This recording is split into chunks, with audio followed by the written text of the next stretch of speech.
हरे कृष्ण सर्वांचं आपल्या या भक्ती सूत्राच्या क्लासमध्ये हार्दिक हार्दिक स्वागत. आता आपण गुरुवंदनेने आणि प्रार्थनेने आजच्या आपल्या अभ्यासाला सुरुवात करूया. ओम नमो भगवते वासुदेवाय. ओम नमो भगवते वासुदेवाय. ओम नमो भगवते वासुदेवाय.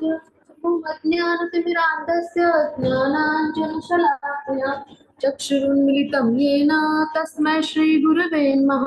श्रीचैतन्यमनोभीष्टं स्थापितं येन भूतले स्वयं रूप कदा मह्यं ददाति स्वपदान्तिकं.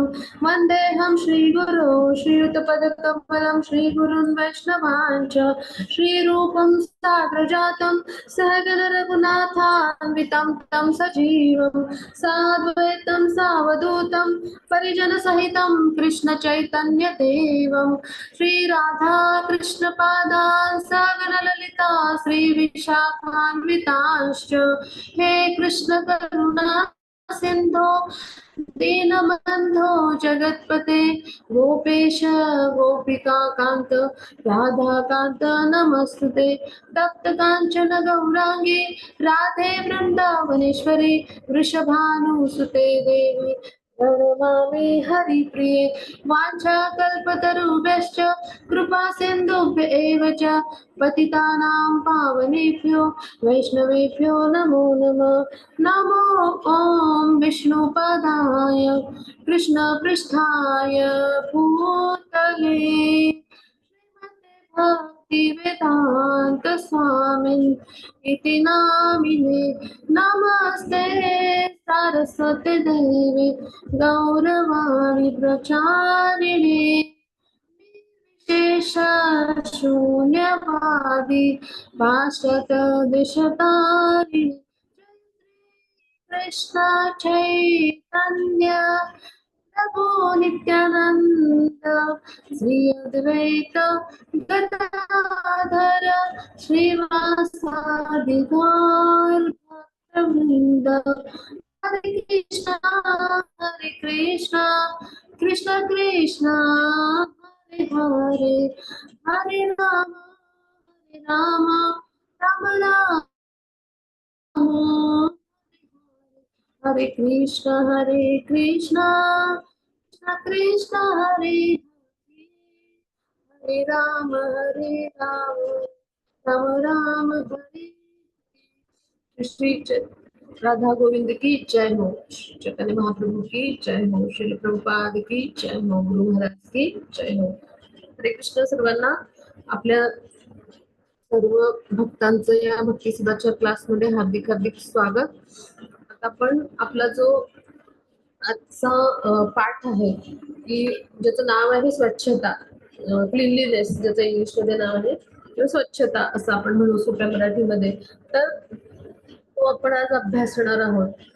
तर हा जो पाठ आहे तर ह्याच्यामध्ये आपण आपल्या घरी जर अल्टर असेल किंवा फोटोच्या स्वरूपात अल्टर असेल किंवा मंदिरामध्ये म्हणजे जे अल्टर आहेत किंवा मंदिरामध्ये जे भगवान यांना आपण जे भोग बनवतो म्हणजे कृष्ण भोग जो बनवतो तर त्यासाठीच जे काही स्वयंपाकगृह आहे किंवा आपल्या घरातलं स्वयंपाकघर, तर ह्याची स्वच्छता आपण कशी ठेवायची, कशा पद्धतीनं आपण जे आहे तर ती स्वच्छता ठेवायची, हे सगळं आपण ह्या आजच्या जो पाठ आहे तर त्याच्यामध्ये अभ्यासणार आहोत.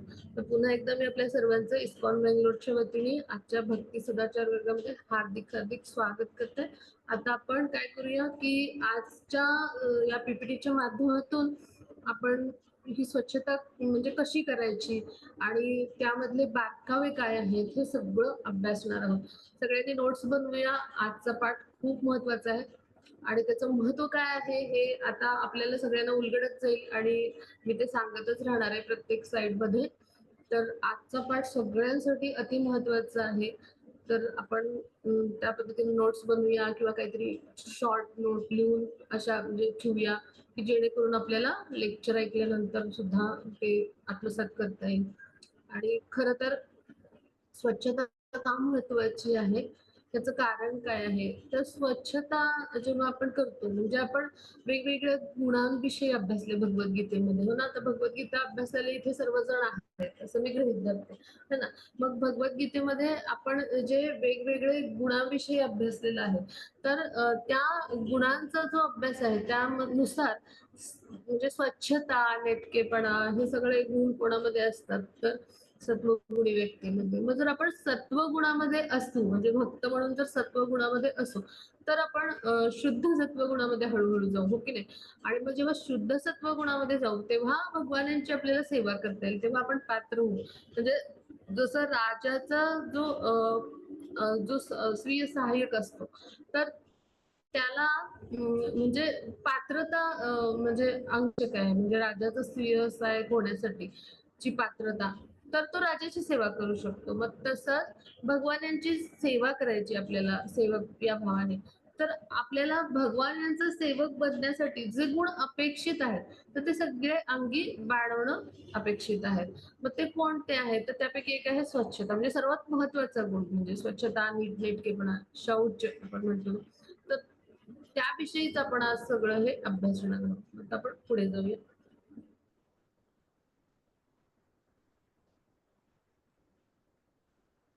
हो, त्याची पुढच्या स्लाइडवर आपण जाऊया.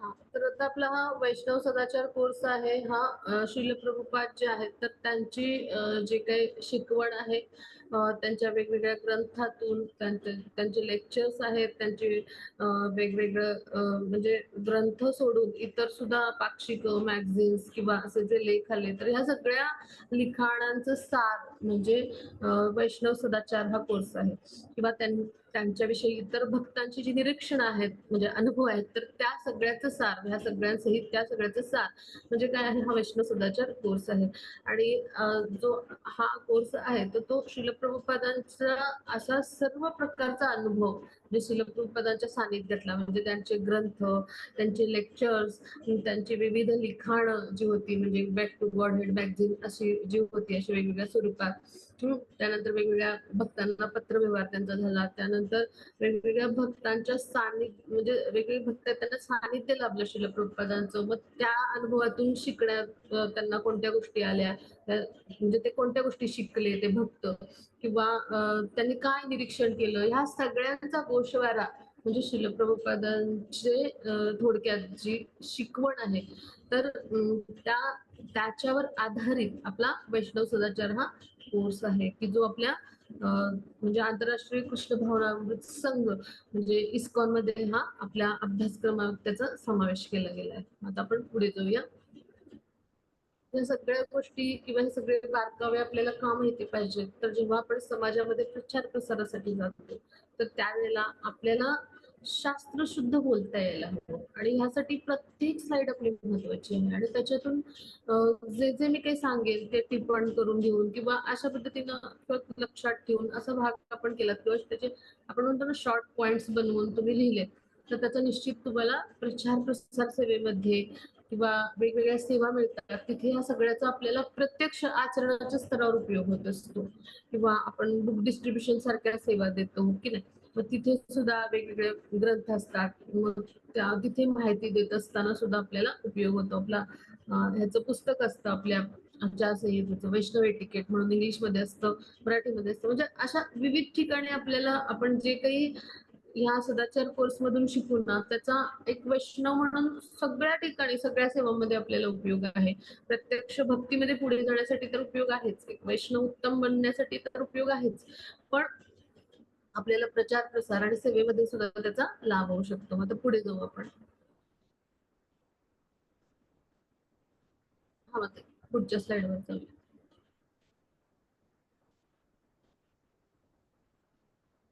हा त्याची पुढच्या स्लाइडवर जाऊया आता वैष्णवांनी स्वच्छता कशी करायची तर ह्याच्याविषयी आपण अभ्यासणार आहोत मग आता इथे काय म्हणतात श्रील प्रभुपाद काय सांगतात की म्हणजे ह्याच्याविषयी एक आपण श्रील प्रभुपाद समजून तर घेणारच आहोत पण आपण एक मराठी म्हण जी आहे तर सगळ्यांनी ऐकली असेल पहा, नाही निर्मळ जीवन तर काय करील साबणा, असं आपण एक म्हणजे एक मराठी आपल्या वेळी बोलीभाषेमध्ये म्हणी किंवा अशा पद्धतीचे जे बोलीभाषेत ज्या काही पूर्वापार आपण ऐकत आलो है ना, असे छान छान म्हणजे असे छान छान अभंगांच्या रचना सुद्धा आहेत वेगवेगळ्या संतांच्या, की ज्याच्यातून आपल्याला समजू येतं की म्हणजे सोप्या भाषेत समजू येतं की नेमकं जीवनात आपण करायला काय हवंय. तर तसंच ही एक आहे, म्हणजे ही एक ओळ आहे त्यातली, नाही निर्मळ जीवन तर काय करेल साबण, म्हणजे असं. तर म्हणजे याचा अर्थ काय होतो की आपलं जीवनच स्वच्छ नाही, म्हणजे आपण अंतर मनाच्या स्तरावर स्वच्छ नाही आहोत. तर बाहेरून आपण भरपूर म्हणजे अंगाला साबण लावला आणि स्वच्छ केलं तर बाह्यांग आपलं स्वच्छ होईल. पण अंतर्मन कसं स्वच्छ होईल ना? अशा पद्धतीनं ही उपरोधात्मक जे आहे, तर ही टीका आहे. एकनाथ महाराजांचं जे भारुड येतं, एकनाथ महाराजांनी वेगवेगळ्या ज्या रचना केल्या त्यापैकी भारुड. भारुड म्हणजे काय? हास्यात्मक अशी किंवा व्यंगात्मक टीका असते, पण त्याच्यातून खूप मोलाचा उद्देश असतो. तर त्याच्यामध्ये सुद्धा म्हणजे एक अशा पद्धतीचं शेवटचा त्याचा स्टांजा येतो, की म्हणजे की खूप अंग मलिन झालं होतं. मग त्या स्त्रीनं काय केलं, म्हणजे सल्ला दिला, की "मग तू काय कर, की भरपूर साबण लावून अंघोळ करायची मग." मग तिने सांगितलं, "बाह्यांगाची स्वच्छता होईल साबण लावून, पण अंतर्मनावर जी मळ साठली आहे त्याची स्वच्छता कशी करायची? त्यासाठी काय करायला पाहिजे? हरिनाम घ्यायला पाहिजे." हरिनाम म्हणजे काय? तर हरे कृष्ण महामंत्राचा आपण जप करणं आवश्यक आहे. मग अंतर्मनाची स्वच्छता होईल.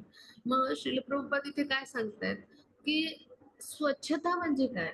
तर फक्त बाह्यांगाची स्वच्छता नाहीये. तर आपल्या म्हणजे अंतर्मनाची आपल्या अंतरंगाची पण ती स्वच्छता होणे आवश्यक आहे. म्हणजे आपलं बाह्य परिस्थिती, बाह्य शरीर म्हणजे बाह्य अंग म्हणल्यावर बाह्य अंगाने आपण कुठे वावरतो? तर आपल्या आजूबाजूच्या परिस्थितीमध्ये. मग ती बाह्य परिस्थिती म्हणजे आजूबाजूचं वातावरण सुद्धा स्वच्छ राखण्याचा आपण प्रयत्न केला पाहिजे. आपलं बाह्यांग तर आपण रोज स्नान करून स्वच्छ ठेवू, नीटनेटके राहू. पण आपण जिथे राहतो, ज्या गृहामध्ये राहतो, तर तिथे सुद्धा स्वच्छता, नीटनेटकेपणा, टापटीप आपण ठेवण्याचा प्रयत्न केला पाहिजे. का केला पाहिजे? तर त्याचं उत्तर पुढच्या ओळीमध्ये आहे. तर जर आपण दोन्ही गोष्टी म्हणजे आपलं अंतरंग स्वच्छ अगदी ठेवलं आणि बाह्यांग पण स्वच्छ ठेवलं, तर काय होतं, तर आपण अंतर्बाह्य निरोगी राहतो. म्हणजेच काय, की पहा, आपण ज्या वातावरणात वावरतो, तिथे जर खूप म्हणजे मैल आहे, खूप अस्वच्छ आहे, आपण ज्या घरात राहतो ते घर अस्वच्छ आहे, आपल्या आजूबाजूच्या वस्तूवर धूळ बसली आहे, कपडे लोंबतायत, असं जर पाहिलं, तर जे काही आपण बाहेर पाहत असतो ना, त्याचे पडसाद अंतर्मनावर उमटत असतात. मग बाह्यांग पण स्वच्छ, मग ह्या ह्याच्यात म्हणजे बाह्यांग पण स्वच्छ ठेवलं आपण, ठीक आहे. पण आपल्या अंतर्मनावर ते संस्कार जे उमटत असतात, त्यानुसार आपल्या अंतर्मनाची स्थिती राहते. म्हणजे जर बाह्य गोष्टी आपण स्वच्छ ठेवल्या आणि प्लस आपलं बाह्यांग म्हणजे आपलं बाह्य शरीर, तर काय होतं, सगळीकडे स्वच्छ, सुंदर, उल्हासित वातावरण बघतो आपण. फुलदावणीमध्ये सुंदर फुलं आहेत. सुकलेली नाही आहेत ती. सुंदर फुलं आहेत. हो की नाही? सगळ्या वस्तू स्वच्छ आहेत. सगळीकडे असं स्वच्छ, ताजंतवानं वातावरण आहे. त्याचबरोबर आपण शुचिर्भूत होऊन पहाटे उठून मंगल आरतीपासून सगळ्या गोष्टी केलेल्या आहेत. मग ह्या वातावरणाचा जो एक म्हणजे परिणाम असतो अंतर्मनावर होत असतो. प्रत्येक संस्कार जो असतो तो कोरला जात असतो अंतर्मनावर. मग तो कसा होईल? सात्विक होईल. अन्यथा काय होईल? आपण उशिरा उठलोय, मग अंघोळच नाही केलीये. उदाहरण देते मी, टीकेचा भाग म्हणून. मग कपडे तेच घातले, पुन्हा अंघोळ करून, म्हणजे कर्मी किंवा अशा अभक्त जीवनामध्ये कसं असतं.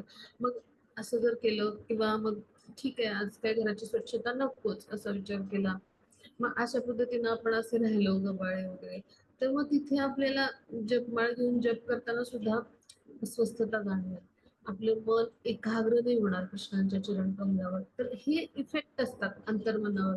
आपल्याला जर मॉर्निंग जपा आपला किंवा आपला जो जप आहे, तो अत्यंत म्हणजे काय म्हणायचं, की ध्यानपूर्वक असा आणि त्याचबरोबर अत्यंत प्रेमपूर्वक म्हणजे असा जर होणं अपेक्षित असेल, तर आपण काय केलं पाहिजे, बाह्य म्हणजे बाह्यांगाची स्वच्छता, बाह्य स्तरावरची सर्व स्वच्छता. मग आपलं त्यात बाह्य अंग आलं, प्लस आजूबाजूचं सगळं वातावरण आलं.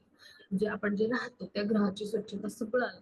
ही जेव्हा करतो त्यावेळेला अंतर्मनाची स्वच्छता आपण हरे कृष्ण महामंत्राच्या जपाने भक्ती मार्गावर आपण आहोत, तर भक्तिमय प्रेममय सेवेने आपण करतोच आहोत. पण बाह्यांगाची स्वच्छता तितकीच महत्वाची. मग अशा दोन्ही बाजूनी जेव्हा स्वच्छता होते ना, तर तेव्हा आपलं कसं राहतं, म्हणजे मन जे आहे तर ते निरोगी राहतं. आणि त्याचबरोबर निरोगी या शब्दाचा अर्थ काय, तर मन कसं आहे, चंचल आहे. अर्जुनाने काय सांगितलं, त्याला वायू, म्हणजे त्याला इकडे वायूला म्हणजे नियंत्रणात आणता येईल, पण मनाला आवरणं खूप अवघड आहे, असं भगवद्गीतेमध्ये आपण 6.24 मध्ये अभ्यासतो. म्हणजे अर्जुनाचे हे उद्गार आहेत. अर्जुन आणि कृष्णांचा जो संवाद आहे त्यामध्ये. मग असं जे मन आहे ते अत्यंत संयमी, शांत आणि निरोगी असणं. निरोगी म्हणजे काय, की निरोगी म्हणजे त्याला रोग नाही असा. म्हणजे मन जे चंचल असणं म्हणजे त्याला व्याधीच असल्यासारखे आहे हे. मग मन जे आहे तर ते अत्यंत संयमी, शांत, नियंत्रित असणं म्हणजे काय, ते निरोगी असणं. मग असं मन कसं होईल, कसं शांत, संयमित, निरोगी होईल, तर आपण जेव्हा बाह्य आणि त्याचबरोबर अंतर्मनाची स्वच्छता ठेवा. म्हणजेच काय, आपण या वैष्णव सदाचाराचं जेव्हा पालन करतो तेव्हा निश्चितच आपलं मन जे आहे ते कृष्णचरणी काय होतं, केंद्रित होतं. आणि कृष्णांच्या भक्तिमय प्रेममय सेवेमध्ये जास्तीत जास्त रममाण होत जातं. म्हणजे आपण शिकलो ना, की काय करायचं, तर आपलं मन जे आहे ते कृष्णांच्या चरणी अर्पण करायचं. आपलं आपलं प्रत्येक कर्म आहे ते कृष्णांना केंद्रस्थानी ठेवून करायचं. मग त्यावेळेला आपल्याला काया वाचा मनसा तिन्ही स्तरावर आपण समर्पण करणं आवश्यक आहे. मग अशा स्तरावर जेव्हा आपलं समर्पण भक्तीमध्ये अपेक्षित आहे, त्यावेळेला आपण काय करायला हवं, आपलं जे मन आहे ते सुद्धा संयमित हवं आणि समर्पित हवं. मग त्यासाठी काय करायला हवं, तर आपण वैष्णव सदाचाराचं पालन म्हणजे काय, वैष्णव सदाचाराच्या माध्यमातून आपण जी स्वच्छतेचं जे सूत्र शिकणार आहोत, तर त्याचं पालन केलं तर निश्चितच काय होतं, आपण भक्ती मार्गावर अग्रेसर होतो. मग हेच शिल प्रभुपादांनी त्यांच्या जे डिसेंबर 11चं न्यू दिल्लीचं लेक्चर होतं, तर तिथं हेच सगळे मुद्दे त्यांनी विशद केले होते. आता पुढे जाऊ आपण. हो, त्याची पुढच्या स्लाइडवर.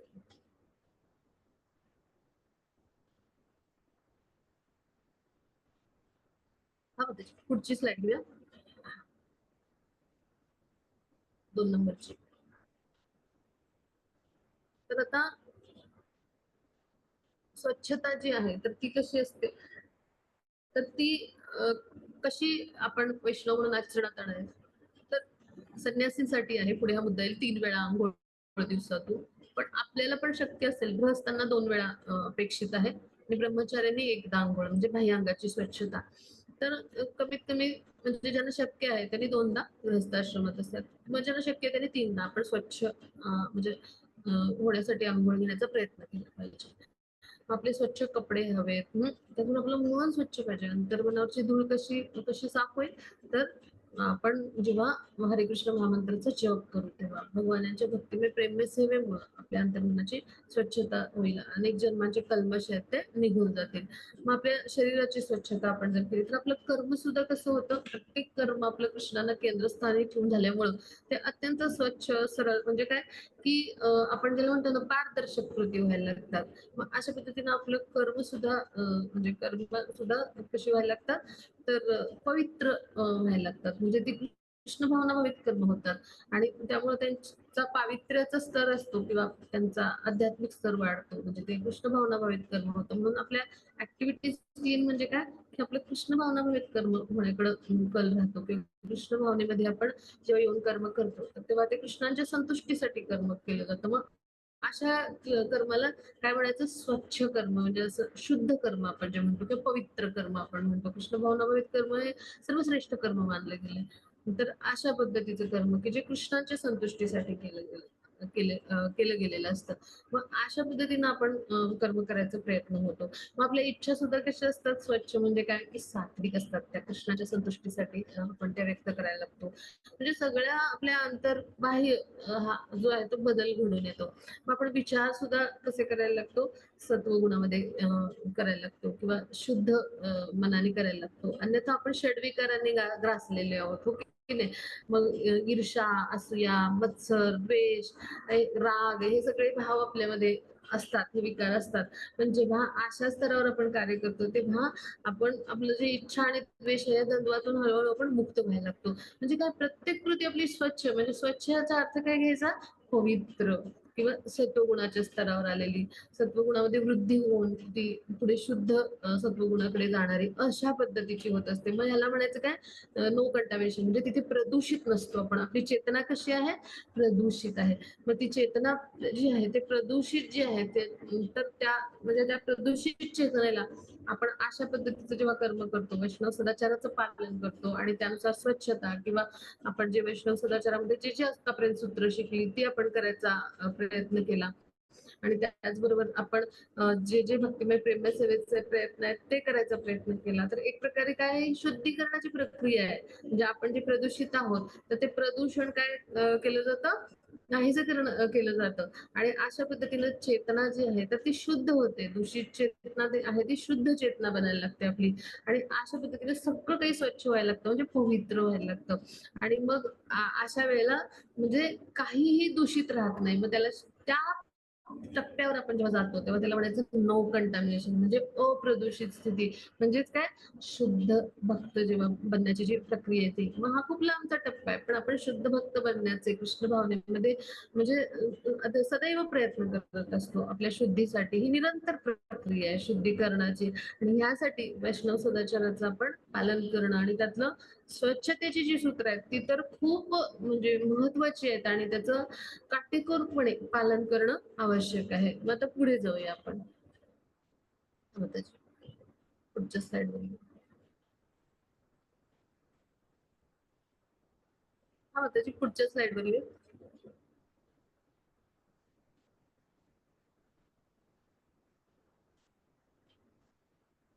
हरे कृष्ण माताजी.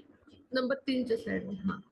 आता आपण आपल्या अंतःकरणाची शुद्धी करायचा प्रयत्न केला. मग त्याचबरोबर आपण बाह्य म्हणजे काय बाह्य शौच म्हणजे काय तर आपण बाह्य अंगांची आपल्या स्वच्छता ठेवली, अंघोळ केली आपण. तर काय होतं की आपल्याला रोज काय होतं ताजा-तवाना अशा पद्धतीचा जो एक भाव म्हणजे ताजा-तवाना फ्रेश आपण म्हणतो. अशा पद्धतीचं आपली जी मनाची स्थिती किंवा आपले भाव कसे असतात एकदम आपण उत्साहाने म्हणजे अशा पद्धतीने तर ताजेतवाने होऊन प्रत्येक कृती करतो. मग अशा पद्धतीने जेव्हा आपण हरे कृष्ण महामंत्राचा जप करतो किंवा कृष्णांची असे काय म्हणतो की आपण स्वच्छ होऊन आणि अत्यंत काय म्हणू की फ्रेश होऊन अशा पद्धतीने म्हणजे जेव्हा सेवा करतो म्हणजे ताजेतवाने होऊन अंघोळ घेऊन आणि सगळीकडची स्वच्छता आपण बाह्यांगाची तर ठेवली आपल्या आजूबाजूच्या आपण ज्या रूम मध्ये राहतो आपल्या ज्या गृहामध्ये राहतो ही सगळी स्वच्छता ठेवून आपण अशा पद्धतीने भगवानांची सेवा केली जप केला तर आपल्याला काय होतं त्यामध्ये आनंद येतो त्यामध्ये आपलं जे ध्यान आहे म्हणजे त्या स्तरावर म्हणजे जप काय आहे चॅट मेडिटेशन आहे तर त्या जपाच्या स्तरावर पोहोचण्यासाठी